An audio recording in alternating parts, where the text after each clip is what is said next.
80 ans que les Français tentent leur chance pour un jeu de la loterie nationale, devenue Française des Jeux dans les années 90, même si la première loterie d'État remonte à 1539 sous François Ier. Les siècles passent, mais ce sont toujours les mêmes raisons qui poussent à jouer. Je gagne souvent, date de naissance de mon chien. Ça sort souvent ces numéros. Je prends le temps de vivre et puis ça me divertit. Je fume pas, donc c'est une compensation, quoi.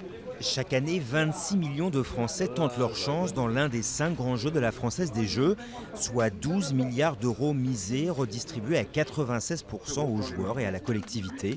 Chiffre stable, la crise n'incite pas à jouer moins ou davantage. Si on ne gagne pas, tant pis. Le plus important, c'est d'avoir la sensation. Quand on gratte, on espère toujours quelque chose derrière le grattage. Des fois, ça paye, des fois, on se mord les doigts.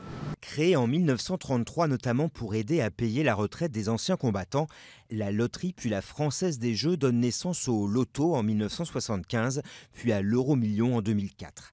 Avec toujours, selon la direction, des valeurs qui traversent le temps. L'égalité devant la chance, la redistribution. Et la redistribution au profit de tous, et puis la proximité par un réseau de détaillants qui est au contact des Français, il est présent dans 12 000 communes et qui est ouvert tous les jours, du matin au soir. Quant aux heureux gagnants, ils choisissent le plus souvent de garder l'anonymat. Un service d'écoute est mis à leur disposition 24 heures sur 24. On leur donne des bons conseils du genre qu'il faut se méfier de placements peut-être mirifiques. Ils ont les moyens de mettre en compétition tout le monde.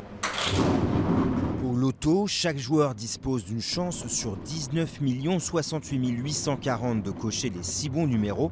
À l'euro-million, la chance est de 1 sur 116 531 800. Et ce sont les Français les plus chanceux à cette cagnotte, avec 82 jackpots remportés.